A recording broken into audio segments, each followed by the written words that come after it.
আসসালামু আলাইকুম। সবাইকে ওয়েলকাম করছি ক্রিপ্টোকারেন্সির আজকের মার্কেট আপডেট ভিডিওতে। সো ক্রিপ্টোকারেন্সি মার্কেটের বর্তমান অবস্থার কথা যদি বলি, সেই ক্ষেত্রে বেশ কিছুদিন ধরে মার্কেট টোটালি ফিয়ার মোডে রয়েছে। তো ম্যাক্সিমাম রিটেলাররা এই পজিশনের মধ্যে আসলে প্যানিকের মধ্যে রয়েছে যে মার্কেট আরো নিচে পড়ে যায় কিনা। আপনারা এখানে দেখতেই পাচ্ছেন যে ফিয়ার এবং গ্রিড ইনডেক্স টোটালি 27 এর কাছাকাছি, অর্থাৎ টোটালি ফিয়ার মোডে রয়েছে এবং গত বেশ কিছুদিন ধরে মার্কেট কিন্তু এক্সট্রিম ফিয়ার মোডে ছিল। তো প্যানিক করার অবশ্য যথেষ্ট কারণও রয়েছে। ওয়ালস কয়েন এবং মিম কয়েনগুলো একদম গ্রাউন্ড লেভেলে পড়ে রয়েছে, একদম মাটির সাথে মিশে রয়েছে। তো আমাদের এমন অনেক আসলে কয়েন হোল্ড করা রয়েছে যেগুলো বিটকয়েন ৫০K তে যেমন প্রাইস ছিল, এখন বিটকয়েন ১,০৯,০০০ এর কাছাকাছি। তারপরেও কিন্তু আমাদের ওই সমস্ত কয়েনগুলো একদম মাটিতে মিশে রয়েছে, গ্রাউন্ড লেভেলে পড়ে রয়েছে। তো এখন আপনাদের প্যানিক হচ্ছে এই ভেবে যে যদি বিটকয়েন এখান থেকে ১,০০,০০০ এর নিচে নেমে আসে তাহলে তো অলস কয়েনের অবস্থা আরো খারাপ হয়ে যাবে, আরো লেলিয়ে দিবে। তো আগামীকাল মার্কেটের জন্য খুবই ইম্পোর্টেন্ট ইভেন্ট রয়েছে। তো এই ইভেন্টের আসলে ইফেক্ট মার্কেটে আসার সম্ভাবনা প্রচুর রয়েছে। তো এই আজকের এই ভিডিওতে আমাদের এই ইভেন্ট সম্বন্ধে আলোচনা করার চেষ্টা করব। মার্কেটের একটা আপডেট নিব এবং আপনাদের কমেন্টের কিছু রিপ্লাই করার চেষ্টা করব। ভিডিও শুরু করার আগে একটি ডিসক্লেইমার, এই ভিডিওটি শুধুমাত্র একটি এডুকেশনাল ভিডিও, কোনো ফাইন্যান্সিয়াল অ্যাডভাইস নয়। শুধুমাত্র একটি এডুকেশনাল ভিডিও। অ্যান্ড যারা স্টিল আমাদের টেলিগ্রাম চ্যানেলটিতে জয়েন করেননি, ভিডিও ডিসক্রিপশন বক্সে আমাদের টেলিগ্রাম চ্যানেলের লিঙ্ক দেওয়া থাকবে। এখান থেকে আমাদের টেলিগ্রাম চ্যানেলটিতে জয়েন করে নিবেন। কারণ মার্কেটের যত ইনস্ট্যান্ট আপডেটগুলো আছে, ফান্ডামেন্টাল নিউজগুলো উঠে আসে, সেগুলো কিন্তু আমাদের টেলিগ্রাম চ্যানেলটিতে একদম বাংলায় ট্রান্সলেট করে আপনাদের দিয়ে দেওয়ার চেষ্টা করি, যাতে করে আপনারা মার্কেট সম্বন্ধে আপডেটেড থাকতে পারেন এবং বিভিন্ন ধরনের টেকনিক্যাল অ্যানালাইসিস, ফান্ডামেন্টাল অ্যানালাইসিস সহ বিভিন্ন ধরনের নিউজ পেতে আমাদের টেলিগ্রাম চ্যানেলটিতে জয়েন থাকবেন। ভিডিও ডিসক্রিপশন বক্সে আমাদের টেলিগ্রাম চ্যানেলটি লিঙ্ক দেওয়া থাকবে। তো এখানে দেখতে পাচ্ছেন একটা নিউজ উঠে এসেছে যে মার্কিন ইউএস আসলে ন্যাশনাল ডেপ্ট, যেটা অর্থাৎ জাতীয় ঋণ, যেটা $৩৮ ট্রিলিয়ন কাছাকাছি পৌঁছে গিয়েছে এবং সর্বকালের সর্বোচ্চ স্থানে কিন্তু পৌঁছে রয়েছে। তো এইটা আসলে খুব বেশি ভালো কথা ইউএস এর জন্য নয়। তো এই ঋণগুলো অ্যাকচুয়ালি তারা ন্যাশনাল ডেপ্ট যেটা রয়েছে, তো অ্যাকচুয়ালি তারা কিভাবে পরিশোধ করবে? তো তারা হয়তোবা এই ঋণ পরিশোধ করার জন্য বেছে নিতে পারে ট্যারিফ, হয়তোবা উচ্চ আসলে কর আদায় করতে পারে। তো এটা মার্কেটের জন্য এবং আমাদের জন্য খুব বেশি ভালো কথা বলে অ্যাকচুয়ালি আমার কাছে মনে হয় না। আরেকটা নিউজ উঠে এসেছে, যদি এখানে দেখার চেষ্টা করেন, টেসলা যেটা রয়েছে ইলন মাস্কের কোম্পানি, সেটা কিন্তু আসলে ইলন মাস্কের প্রতিষ্ঠানের যে বিটকয়েন গুলো হোল্ড করা রয়েছে, এখানে দেখা যাচ্ছে $১৩০ কোটি সমমূল্যের যে বিটিসি হোল্ড করা রয়েছে, তো সেখান থেকে একটি বিটিসিও তারা কিন্তু সেল করেনি, এমন নিউজ কিন্তু প্রকাশ করা হয়েছে। অ্যান্ড যদি বিটকয়েন ডমিনেন্স এর কথা চিন্তা করেন, সেক্ষেত্রে একদম ক্লিয়ার, পরিষ্কারভাবে আপ ট্রেন্ডে রয়েছে। সেটা আমি এই ভিডিওর আসলে শেষের দিকে দেখানোর চেষ্টা করব, বিটকয়েন ডমিনেন্স। অ্যান্ড কয়েনবেস এবং আমেরিকান এক্সপ্রেস আনুষ্ঠানিকভাবে মার্কিন যুক্তরাষ্ট্রের যে ওয়ান কার্ড চালু করেছে, সমস্ত কেনাকাটার উপর 4% পর্যন্ত বিটকয়েন আসলে বিটকয়েনের ওই ফেরত দিবে আরকি। ঠিক আছে? পেমেন্ট করলে বিটকয়েনটা আসলে ফেরত দিবে ৪% এর কাছাকাছি। অর্থাৎ এটা একটু ভালো খবর।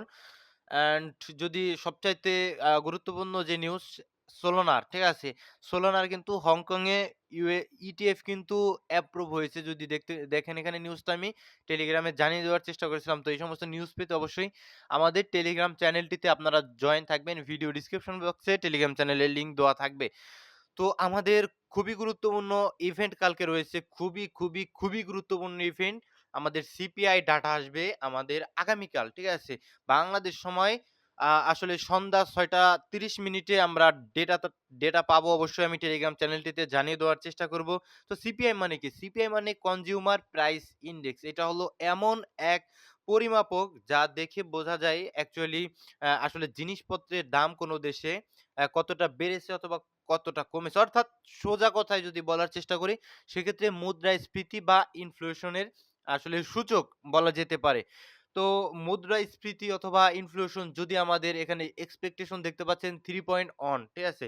তো 3 এর নিচে যদি আসে, সেক্ষেত্রে মার্কেটের জন্য, ক্রিপ্টো মার্কেটের জন্য পজিটিভ। ঠিক আছে? ক্রিপ্টো মার্কেট বলেন, গোল্ড মার্কেট বলেন, পজিটিভ। কিন্তু গোল্ডের জন্য কিন্তু নেগেটিভ। ঠিক আছে? অ্যান্ড সরি, ইউএসডি কারেন্সির জন্য নেগেটিভ, যারা ফরেক্স ট্রেড করেন।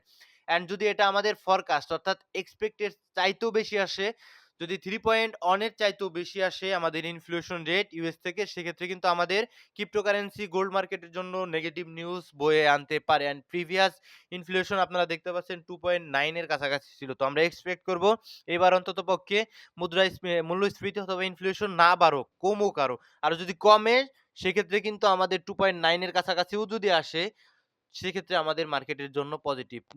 মূল কথা এটাই যে আমরা এখন লক্ষ্য রাখতে হবে আমাদের ইভেন্টটার দিকে। মার্কেটে আপ অ্যান্ড ডাউন হতে পারে প্রচুর। ঠিক আছে? লক্ষ্য রাখতে হবে আমাদের ইভেন্টটার দিকে যে আমাদের ইনফ্লেশনটা কি বেড়ে যাচ্ছে না নিউট্রাল রয়েছে না কমে যাচ্ছে। যদি ইনফ্লেশন কমে যায়, মুদ মূল্যস্ফীতি যদি কমে যায় সেক্ষেত্রে মার্কেটের জন্য পজিটিভ। আর যদি মূল্যস্ফীতি বেড়ে যায় সেটা আমাদের ক্রিপ্টোকারেন্সি মার্কেটের জন্য নেগেটিভিটি বয়ে আনতে পারে। তো অবশ্যই আমাদের টেলিগ্রাম চ্যানেলটিতে জয়েন থাকবেন। আমাদের সেখানটিতে টেলিগ্রাম চ্যানেলটিতে কিন্তু আমি ইনস্ট্যান্ট আপডেটটা জানিয়ে দেব যখন উঠে আসে। ঠিক আছে? অ্যান্ড ইটিএফ এর থেকে আপনারা যদি দেখেন ২২ তারিখে গতকাল আমাদের ১০৪ মিলিয়নের মতো আউটফ্লো হয়েছে। ঠিক আছে? যেখানে BlackRock যদিও বাইং করেছে, অন্যদিকে ফিডেলিটি সহ অন্যান্য ইনস্টিটিউট প্রতিষ্ঠানগুলো সেল দেওয়ার চেষ্টা করেছে। অ্যান্ড ২১ তারিখে কিন্তু আমাদের যেটা ২১ তারিখে কোনো ভিডিও আসেনি। ৪৭৭ মিলিয়নের মতো ইনফ্লো হয়েছিল। ঠিক আছে? অ্যান্ড এখন আমাদের ইথেরিয়ামের দিকে যদি তাকাই, ইথেরিয়ামও আউটফ্লো হয়েছে। BlackRock বাইং করেছে ১১০ মিলিয়নের কাছাকাছি। আর ওভারঅল যদি লক্ষ্য করি সেক্ষেত্রে কিন্তু ওভারঅল ১৮ মিলিয়নের মতো আউটফ্লো হয়েছে। তো আউটফ্লো কন্টিনিউ হওয়ার চান্স খুবই কম দেখছি আমি। এটা কিন্তু আজকে থেকে হয়তোবা বাইং প্রেশার আমরা ইটিএফ এর থ্রু থেকে দেখার সম্ভাবনা রয়েছে। অ্যান্ড বিটকয়েন এক্সচেঞ্জ ব্যালেন্স এটা ইম্পোর্টেন্ট। ঠিক আছে? খুবই ইম্পোর্টেন্ট। যদি দেখেন Coinbase যে এক্সচেঞ্জটা রয়েছে এখানে কিন্তু প্রতিনিয়ত আমরা ৩০ দিনে দেখতে পাচ্ছি বিটকয়েন কিন্তু আউটফ্লো হয়েছে। মিনস এক্সচেঞ্জ থেকে বিটকয়েনটা উইথড্র হয়েছে। এটা পজিটিভ নিউজ। এটা ইন্ডিকেট করে হয়তোবা বিটকয়েনটা আসলে যদি এক্সচেঞ্জে কম থাকে সেক্ষেত্রে ডিমান্ড একে বেশি থাকে। আর ২ নম্বরে এক্সচেঞ্জ থেকে কিন্তু উইথড্র দিলে আসলে তারা হোল্ড করার উদ্দেশ্যই যে উইথড্র দেয় এটা কিন্তু ইন্ডিকেট করে। সুতরাং Coinbase থেকে দেখতে পাচ্ছেন যে গত ৩০ দিনে আউটফ্লো হয়েছে ৪৪,১৮৭ র মতো। অন্যদিকে আমরা Binance এ দেখতে পাচ্ছি গত ৩০ দিনে ৩৫,০০০ এর উপরে কিন্তু আমাদের বিটকয়েন আরো ঢুকেছে সেল দেওয়ার জন্য।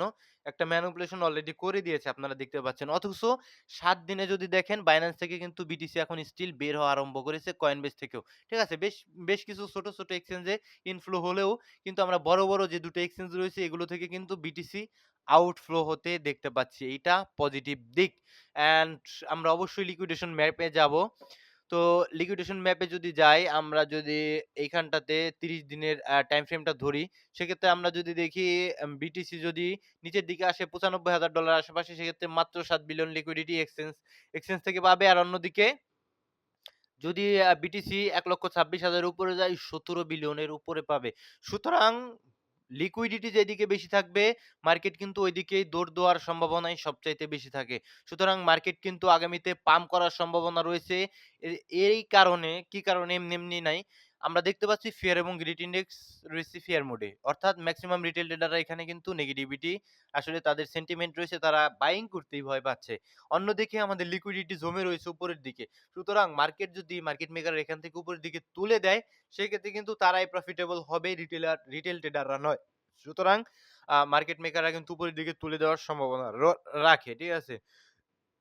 এখানে যদি আমরা দেখি মেক্সিমাম কয়েন কিন্তু মোটামুটি ডাউন করেছে অলস কয়েন গুলো। কিছু কয়েন হাইপার লিকুইডিটি, কোএআই এগুলো বাদে মেক্সিমামই কিন্তু ডাউন করেছে। এখন টেকনিক্যাল পার্টটাতে আসবো। ঠিক আছে? টেকনিক্যাল পার্টটাতে ১ম এ আমরা বিটকয়েনের উইকলি টাইম ফ্রেমে দেখবো। তো উইকলি টাইম ফ্রেমে যদি দেখি বিটকয়েন আসলে $৯২,০০০ কাছাকাছি এখানে যদি লক্ষ্য করেন সেক্ষেত্রে সিএমই গ্যাপ প্লাস একটা বুলিশ ইমব্যালেন্স রয়েছে। তো আপাতত বিটকয়েনকে আমি এইখানে দেখতে পাচ্ছি না। জোনটা অনেক নিচে। আপাতত আমি এই জোনে আমি আপাতত এক্সপেক্ট করব না। ঠিক আছে? তো ডেইলিতে যদি আমরা যাবো অবশ্যই আমরা একটা উইকলি টাইম ফ্রেমের ফিবোনাকি রিট্রেসমেন্ট যদি ধরি সেক্ষেত্রে রিট্রেসমেন্ট কিন্তু আমাদের একটা ছোটখাটো মোটামুটি নিয়েছে। মার্কেট যখন এগ্রেসিভ থাকে এইখান থেকেই কিন্তু মার্কেট উপরের দিকে উঠে যাওয়ার চেষ্টা করে। বাট মার্কেট যদি একটু লেন্দি করার চেষ্টা করে, একটু সময় নেওয়ার চেষ্টা করে তাহলে কিন্তু এইখানে আমাদের যে ডিসকাউন্ট লেভেল যেটা রয়েছে $1,00,000 এর আশেপাশে, এই জোনটাতে কিন্তু আসার একটা সম্ভাবনা স্টিল কিন্তু রয়েছে। ঠিক আছে? অ্যান্ড ডেইলিতে যদি আমরা লক্ষ্য করি, তো ডেইলিতে আমাদের এই যে উইকলির যে 38% এটা কিন্তু সুন্দর করে হোল্ড করা স্টার্ট করেছে। তো এই জোনটা হোল্ড করলে আমরা কিন্তু টার্গেট আমাদের অবশ্যই উপরের দিকে থাকবে। আর যদি এটা খুবই ইম্পোর্টেন্ট লেভেল, ঠিক আছে? এই লেভেলটা যদি হোল্ড করে সেক্ষেত্রে আমরা উপরের দিকে যাবো। আর যদি এই যে জোনটা $1,06,000 এর নিচে যদি মার্কেট চলে আসে, সেক্ষেত্রে অবশ্যই আমরা হয়তোবা রিটেস্ট করতে দেখবো আমাদের এই উইকলি ফিবোনাকির আমাদের যে ডিসকাউন্ট লেভেল রয়েছে যেটা, এটাকে কিন্তু $1,00,000 আশেপাশে এটাকে রিটেস্ট করবো। ঠিক আছে? এটা ভাঙার সম্ভাবনা খুবই কম আপাতত দৃষ্টিতে। এটা যদি ভাঙে সেক্ষেত্রে কিন্তু মার্কেট আমাদের $92,000 যে $92,000 এর যে CME gap plus imbalance weekly imbalance রয়েছে, ওই জোনগুলোতে ভিজিট করার সম্ভাবনা রয়েছে। সেটা সম্ভাবনা এখন খুবই কম। ওইদিকে আমি যাব না আপাতত। ডেইলিতে স্ট্রাকচার স্টিল কিন্তু আমরা দেখতে পাচ্ছি, যদি স্ট্রাকচারটা দেখার চেষ্টা করি ডেইলিতে, তো ডেইলিতে আমরা স্ট্রাকচার স্টিল দেখতে পাচ্ছি বেয়ারিশ। ঠিক আছে? এবার বেয়ারিশ যদি ১,০০,০০০ তে আসে সেক্ষেত্রে উঠে যাওয়ার সম্ভাবনা রয়েছে এবং এই জোনটা যদি স্টিল হোল্ড করে সেক্ষেত্রে এখান থেকেই উঠে যাওয়ার সম্ভাবনা রয়েছে বিটকয়েনের। সুতরাং খুবই ইম্পোর্টেন্ট জোন, আপনারা লক্ষ্য রাখার চেষ্টা করবেন। ৪ ঘন্টার টাইম ফ্রেমে স্ট্রাকচার বেয়ারিশ রয়েছে আপনারা দেখতে পাচ্ছেন। এখানে নিউজ ক্যান্ডেল ছিল এটা, ঠিক আছে? তো এটা নিউজ ক্যান্ডেল ছিল, এই যে আমাদের যে ডোনাল্ড ট্রাম্প রয়েছে তাকে নিয়ে আসলে আপনাকে কি বলবো? লোকটাকে আসলে আমি কিছু বলব না, ঠিক আছে? যতই বলব ততই আমার সময় নষ্ট হবে। তো তিনি এমন নিউজ মাঝে মাঝে নিয়ে আসেন, অ্যাকচুয়ালি মার্কেট ধাবাস করে পাম্প করে এগেইন কিন্তু আবার ডাম্প করে। তো তিনি বলেছেন যে আসলে আমাদের চায়নার সাথে তিনি করবেন, ট্রেড ডিল করবেন। বলেছেন, মার্কেট পাম্প করেছে। সুন্দর একটা ডিল হবে। বলেছেন, মার্কেট পাম্প করেছে। আবার পরে বলেছেন যে বৈঠক নাও হতে পারে। আবার ডাম্প করে দিয়েছে। তো মানে কি বলবো? থাক, কিছু বলব না। ঠিক আছে? তো স্ট্রাকচার যদি দেখেন, এখানে নিউজ ক্যান্ডেল ছিল অবশ্যই উপরের দিকে, নিচের দিকে লিকুইডেশন গুলো ক্লিন করেছে। আমাদের এই জোনটাকে অবশ্যই হোল্ড করা জরুরি। ঠিক আছে? এই জোনটাকে ১,৬০,০০০ জোনটাকে অবশ্যই হোল্ড করা জরুরি। দেন আমরা উপরের দিকে অবশ্যই যাওয়ার চেষ্টা করব। কোন ফাইন্যান্সিয়াল অ্যাডভাইস নয়। ভিডিওটি শুধুমাত্র একটি educational video. Bitcoin dominance important. ৪ ঘন্টার টাইম ফ্রেমে আপনি যদি একটু লক্ষ্য করেন সেক্ষেত্রে আপনি একদম ক্লিয়ারলি দেখতে পারবেন। আমি এটা আমাদের টেলিগ্রাম চ্যানেলটিতেও জানিয়ে দেওয়ার চেষ্টা করেছিলাম যে একদম পরিষ্কারভাবে আপ ট্রেন্ডে রয়েছে। এখানে একটা চ্যানেলও কিন্তু আপনি ক্রিয়েট করে ফেলতে পারবেন। ঠিক আছে? যদি দেখেন এই চ্যানেলটাকে কি সুন্দর করে একদম ফলো করছে। একদম এই চ্যানেলটাকে আমরা এক্সপেক্ট করব যে ব্রেকআউট দিলে, চ্যানেলটা যদি ব্রেকআউট দেয় সেক্ষেত্রে কিন্তু অলস কয়েন গুলো খুব গ্রাউন্ড লেভেলে, এমনিতেই গ্রাউন্ড লেভেলে চলে গেছে, এভাবে যদি দিয়ে এটাকে একটা সাপোর্ট হিসেবে আসলে ধরে সেক্ষেত্রে কিন্তু সমস্যা বিটকয়েন ডমিনেন্স। আর যদি আমরা এখান থেকে রিজেক্ট পাই সেক্ষেত্রে আমরা যদি আমাদের নিচের যে সাপোর্টটা রয়েছে এইটাকে যদি ব্রেকডাউন করতে দেখি সেক্ষেত্রে কিন্তু একদম পরিষ্কারভাবে অলস কয়েন গুলো এগেইন আমরা আসলে রিকভার করতে দেখবো। এগেইন কিন্তু আমরা অল্টস কয়েনগুলোর এগ্রেসিভ মুভমেন্ট এগেইন দেখতে পারি। কোনো ফাইন্যান্সিয়াল অ্যাডভাইস নাই, শুধুমাত্র এডুকেশনাল ভিডিও। অ্যান্ড স্ট্রাকচার এর কথা যদি বলেন, সেক্ষেত্রে আমি অবশ্যই একটু স্ট্রাকচার দেখানোর চেষ্টা করব। বিটকয়েন ডমিন্যান্স এর একদম এই যে দেখুন কি পরিষ্কার আপ ট্রেন্ডে, ঠিক আছে? একদম পরিষ্কারভাবে আপ ট্রেন্ড কন্টিনিউ করছে। তো এটাকে অবশ্যই ভাঙতে হবে। তো ডাউন ট্রেন্ডের স্ট্রাকচার দিতে হবে। দেন আমরা হয়তোবা নিচের দিকে আসতে পারি। কোনো ফাইন্যান্সিয়াল অ্যাডভাইস নয়। ভিডিওটি শুধুমাত্র একটি এডুকেশনাল ভিডিও। তো নেক্সট এ আমরা টোটাল 3 তে একটু মুভ করার চেষ্টা করি। তো টোটাল 3 তে উইকলি টাইম ফ্রেমে চার্ট ড্র করা কেন? তো উইকলি টাইম ফ্রেমে যদি আসি ভাই, একদম ক্লিয়ার দেখতে পাচ্ছি যে রিটেস্ট যদি করে, এগুলো ব্যাক টেস্টের জন্য আমরা আসলে ড্র করেছিলাম। রিটেস্ট যদি করে সেক্ষেত্রে আমাদের এই যে দেখুন, আমাদের যে 382 ফিবোনাকির উইকলি টাইম ফ্রেমে খুবই স্ট্রং জোন। এখান থেকে কিন্তু বাউন্স ব্যাক কিছুটা করার সম্ভাবনা সবচাইতেই বেশি। ঠিক আছে? সবচাইতে বেশি। আর যদি এখান থেকে বাউন্স ব্যাক আমাদের টোটাল 3 না করে সেক্ষেত্রে হয়তোবা আমাদের এই যে 0.5 লেভেল নিচে একটা ইমব্যালেন্স ও রয়েছে এবং এটা কিন্তু আমাদের খুবই শক্তিশালী একটা ইমব্যালেন্স। নিচের দিকে যদি একটু ড্র করার চেষ্টা করি, খুবই শক্তিশালী। আ আসলে এটাকে আইসিটি ব্রেকওয়ে গ্যাপও বলতে পারেন। এই জোনটাকে কিন্তু ট্যাপ করে এগেইন আমাদের উইকলি টাইম ফ্রেমে ভালো রকমের মুভমেন্ট আমাদের টোটাল 3 দেখাবে। তখন আমরা পাবো কি? অল্টস কয়েনগুলোর র‍্যালি। এখন কমেন্টে যদি আসি, অল্প কিছু কমেন্ট, বিটকয়েন আপডেট অলরেডি দিয়ে দিয়েছি। উইফ কয়েন, উইফ কয়েন ভাই, উইফ কয়েন নিচের দিকে পড়ে যাচ্ছে। নিচের দিকে। কি কারণে I don't know। এখান থেকে উঠা উচিত। স্ট্রাকচার যদি দেখেন সেক্ষেত্রে আমাদের মেম ইন্টারনাল স্ট্রাকচারটা ব্রেকডাউন দিয়েছে, ঠিক আছে? তো এইখান থেকে উঠে যাওয়া উচিত। এখানে আমাদের ডিমান্ড জোন রয়েছে। ডিমান্ড জোন থেকে অবশ্যই উঠে যাওয়া উচিত। আর না উঠলে এসএল থাকবে নিচে, এসএল তো চলে যাবে, ঠিক আছে? তো উইফ কয়েন একটা মিম কয়েন, মিম কয়েনগুলোতে ছোটখাটো করে ট্রেড করার চেষ্টা করবেন। এটা আপনারা নিজেরাই বুঝেন যে মিম কয়েনগুলোতে কতটুকু ইনভেস্টমেন্ট রাখা যেতে পারে। এটা আপনারা নিজেরাই বুঝেন। শর্ট টাইম ফ্রেমের এনালাইসিস করে দেন আপনারা এন্ট্রি করার চেষ্টা করবেন। রেড কার্ড হলে দেখা যাক ভাই ৯৫ তে আসেন আরো উপরে যাই সেটা সময় বলে দিবে। যে আমার যতটুকু আমি এজ এ টেকনিক্যাল এনালাইসিস করতে পারি ততটুকু দিয়ে বোঝানোর আপনাদের ট্রাই করি। ঠিক আছে? ওটা দেখা যাবে পরবর্তীতে। তো ফালা কয়েনের কথা যদি চিন্তা করি ফালা কয়েন স্ট্রং তার সাপোর্ট হারিয়েছে। আমার নিজের এসএল গিয়েছে। তো যেহেতু এসএল গিয়েছে আমি আপাতত আর ঢুকবো না। এখানে স্ট্রং একটা সাপোর্ট ছিল। আপনি যদি লক্ষ্য করেন এর নিচে, ঠিক আছে? নিচে আপনার ব্রেকডাউন দিয়ে দিয়েছে। তো আপনার অবশ্যই এসএল ছিল। তো এসএল গুলো চলে গিয়েছে এখন ফোর্সফুলি আর ট্রেড করবেন না ভালো করেনি শেষ। নিচে ছেড়ে দেন যত দূর যায় যাক shorter time frame structure shifting দেখলে আপনারা 0.32 থেকে বের হয়ে যাবেন শেষ। ফালা কয়েন এখন 20 সেন্টে যাবে না কততে যাবে আপাতত দেখুন। আমরা মেজর সাপোর্ট যেটা অনেক দিন ধরে সেই 2022 সাল থেকে এই সাপোর্ট জোনটাকে আসলে হোল্ড করে আসছিল। বাট এখন ব্রেকডাউন দিয়ে দিচ্ছে। এখন কি আর হোল্ড করা ঠিক হবে বলেন? আমি বলতে পারব না ভাই।